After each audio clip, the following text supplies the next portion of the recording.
So what did you say in this letter? I can't remember. We could read it. It's funny given it's a letter, since there's so many letters around which Howard Zen revolves.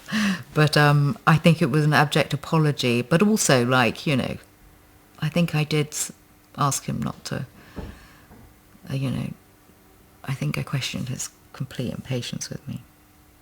I don't know. The scene where you get the news that Leonard has resigned from the bank and you confront Henry, this is Darlene's Leonard, aunt. Yeah, I like that scene, yeah. Now there was this, Ishmael tells me there was another scene you shot after that with Emma, which in fact got cut from the film. It's ironic because I think the scene that he's thinking of was, since the whole central philosophy of his whole big thing is only connect, Forster's, you know, ethos, or what's the word, I don't know, dictum and message is only connect. And there was a scene in which was, you know, it surrounded, it had these words in it, and it was the sort of only connect scene. So when we were doing it, we were really conscious that this was, you know, the important scene. And it was cut. You know, it's just so, sometimes I guess things that were just sort of so, you know, on the nose just get, or perhaps we even carried a heaviness of consciousness that we were, you know, doing it, we're being quite self-conscious about it, I don't know.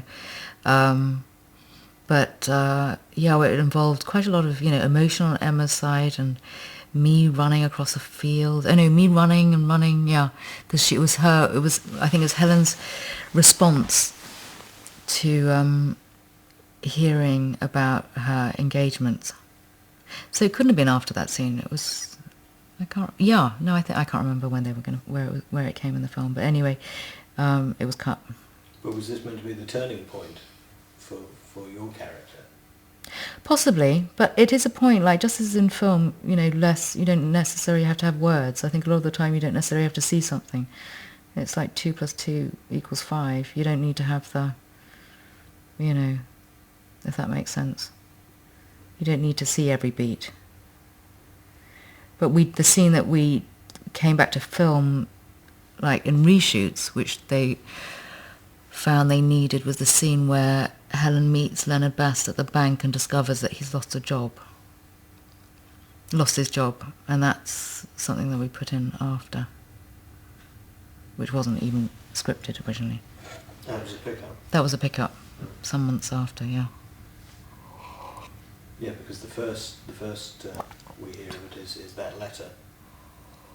When you're on holiday down at your aunt's, you get the letter saying that he's left the bank.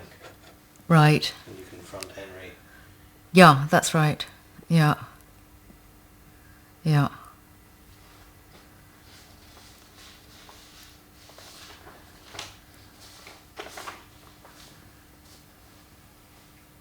Let's just go back onto the kind of merchant diary thing. What's it like being what they call kind of a regular family member of the merchant Hertford estate? A regular family member. It's a very nice place, nice member. I mean, nice family to belong to. I mean, I feel really privileged, and I have a lot of admiration for them. Particularly for the fact that they make films for themselves. They don't, you know, they make films according to their own taste. They've never been, you know, in search of some sort of, you know, commercial success. And so they always operate from the heart and where it counts. And they're a complete original trio. Or even a quartet, I'd say, if you'd include Richard Robbins, the composer. We go back such a long way now. It's like 18 years. No, it's 20 years.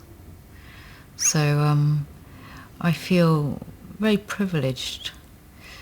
And, you know, it's a lot of history. How did you meet them?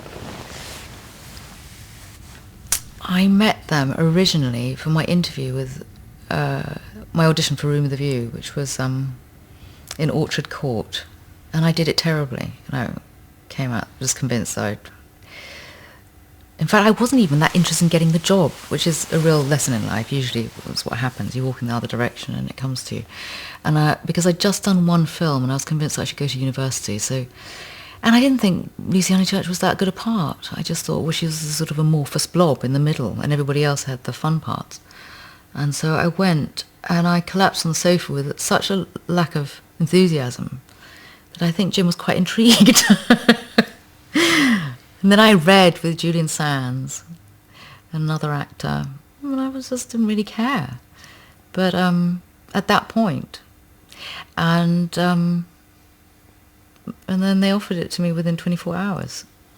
It was very bizarre. And then I remember the beginning of Howard's End, actually, just like the seed of it, began when we were like in a Hollywood Hills sort of glitzy party. I think possibly, was it post-Oscar? I don't know. And I was just standing at this party. I remember lots of famous people there, and Jim was just sort of staring at me. And it was kind of slightly off-putting. And then I finally said, oh, what are you looking at? You know? And he was just saying, well, I was just wondering how you look pregnant. And I said, I'm sorry, what? So I just have an idea. And he was thinking of Helen Schlegel. And then I sort of was involved in trying to find the sister, Margaret. And ironically, Emma was the only one who didn't audition. But while auditioning, I remember doing... I sort of thought I was being incredibly free and sort of like abandoned because I thought that was the essence of Helen. And Jim was just horrified and he phoned me up saying, what are you doing, Helen? Haven't you learned anything in 6 years or 5 years? You have no technique. You're just chaotic, you know. I need you. And I was doing a play then or something. And he said, I want you to forget the play and you just have to concentrate on Helen from now on, you know, whatever. I didn't obey him though. But